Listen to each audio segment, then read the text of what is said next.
place. Na apeleka sasa katika hilo giza zaidi.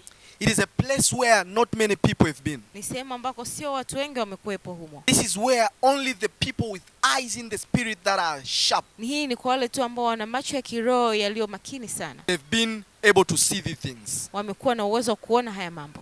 Are you getting this? Naelewa. Let me shock you and give you something funny here. Ngoja nikushangaze na nikupe kitu cha ajabu. Do you know when Jesus was born? Yesu alipozaliwa, After being born in Bethlehem, alipozaliwa kule Bethlehem, grew to become a toddler alikuwa and became a toddler, a young child. Akawa kijana, mtoto mdogo. The Bible tells us, Biblia inatuambia, when Jesus was young, Yesu alipokuwa mdogo, even after birth, the first people to notice the birth of Jesus, watu wa kwanza kujua kuzaliwa kwa Yesu, are the witches. ni wachawi. According to what the Bible tells us, kulingana na kile Biblia inachotuambia, as soon as Jesus was about to be born, pale tu Yesu alipokuwa anakaribia kuzaliwa, there was a group of people, kulikuwa kuna kundi la watu, who even before angels spread the news, hata kabla malaika hawajasambaza ujumbe, they had information walikuwa na taarifa that someone is born, kwamba kuna mtu amezaliwa, and these are witches. na hao ni wachawi. And the Bible has the audacity Na Biblia inathubutu to tell us kutuambia that these witches kwamba hao wachawi came to Jesus walikuja kwa Yesu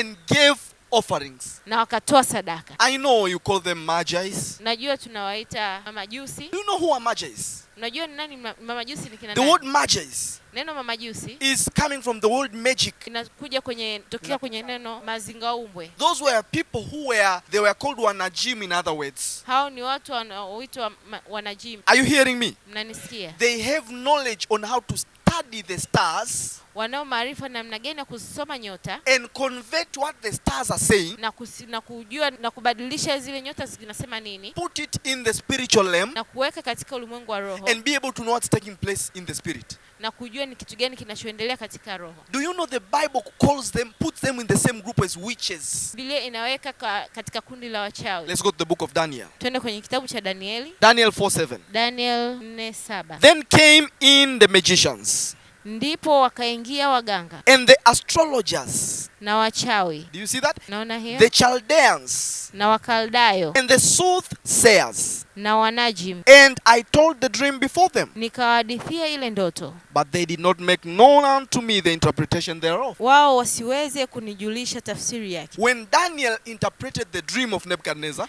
Danieli alipotafsiri ndoto ya Nebukadneza, these witches failed to do it.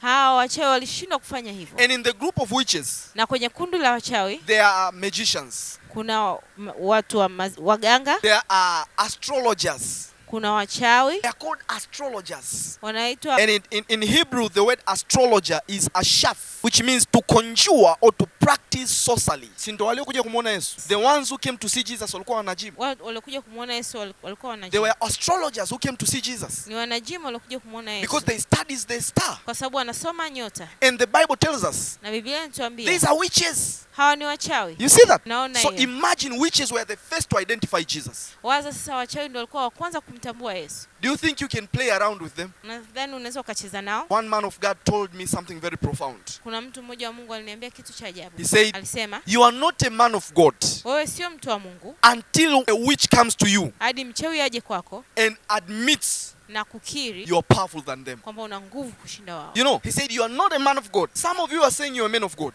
Wengine mnasema ni watu wa Mungu, but you have no record of troubling a witch anywhere. lakini hauna historia ya kupambana na mchawi mahali popote. Witches will know if you have Jesus in you. They will come and tell you. Wachawi watajua kama una Yesu ndani yako na watakuja kukwambia. They don't hide. Hawafichi. They usually tell. Huwa wanasema. Haven't you read what Jesus was going through? Haujasoma Yesu alichokuwa akipitia? When he would pass in a place, Ambako alipita mahali, and witches would shout and say, Son of Man. na wachawi watapiga kelele, watasema mwana wa Mungu. Why? Kwa nini?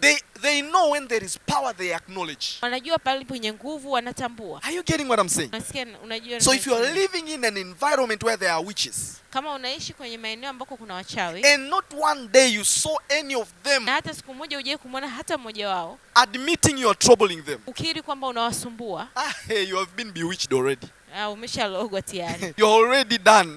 Umeshalogwa. They have to come and say it. Wanatakiwa waje kusema. One point, my own biological mother, Mama yangu mzazi, my mother, my own, mama yangu mwenyewe, I was young. nilikuwa mdogo, There was a witch, kulikuwa kuna mchawi very famous. maarufu sana, who was living across our street. ambaye alikuwa anaishi kwenye mitaa yetu. And at one night, Na usiku mmoja she made a phone call. alipiga simu. Mom prayed that night. Mama aliomba usiku ule. And this is until morning when our mother was narrating the story to us. Sasa hii ni mpaka asubuhi mama yetu alipokuwa akituelezea yeye. And said, I received a phone call. Akasema nilipokea simu 2 a.m. saa 8 alfajiri. Called our mother Alimpigia mama yetu. and said, I would love for one day for you to live from this street. Akamwambia natamani siku moja uondoke kwa unye huu mtaa. At night, Usiku someone just calling you randomly mtu anakupigia simu and telling you that. na kukwambia hivyo. And that's not the end. Na hapo sio mwisho. Morning, Asubuhi mom is narrating the story to us, mama anatuelezea hiyo, saying this mama dash dash anasema huyu mama called me alinipigia and told me this. na akaniambia hivi. Evening, Usiku we had we Yeah. got the information. tukapata taarifa She fell sick, ameumwa. seriously sick. Ameumwa kabisa. They took her to the hospital. Wakampeleka 2 hospitali. days down the line, Siku 2 zilizofuata she passed on. akafariki. Do you see what I'm telling you? Naona hichi ninachokuambia. You are not a Christian until at one point you have called a witch to leave your location or to come and surrender to you. Wewe si Mkristo mpaka pale utakapofanya mchawi ame kwenye mtaa wako au aje akiri kwako. Listen.